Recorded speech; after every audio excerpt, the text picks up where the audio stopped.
পুলিশদের ঘৃণা করবে সাধারণ মানুষ, বিবেক সম্পন্ন বুদ্ধিজীবীরাও। আপনারা সবাই ভুলে যাবেন AK-47 মতো মারাত্মক অস্ত্র পাওয়া গিয়েছিল আসামিদের কাছে।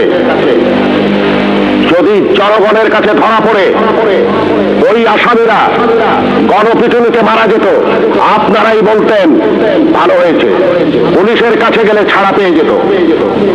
একটা কথা মনে রাখবেন, পুলিশ কখনো আসামি ছাড়ে না। আসামি ছাড়ার অধিকার শুধুমাত্র বিচার বিভাগের। বলুন তো, AK-47 মতো রাইফেল কেন এদেশে আসবে, যা শুধু যুদ্ধক্ষেত্রে ব্যবহৃত হবে? কেন AK-47 বাংলাদেশে আসছে?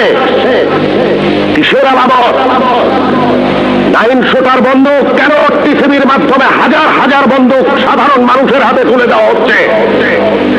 কেন? কে জবাব দেবে? এই 9 শুটার বন্দুক দিয়ে কি হচ্ছে?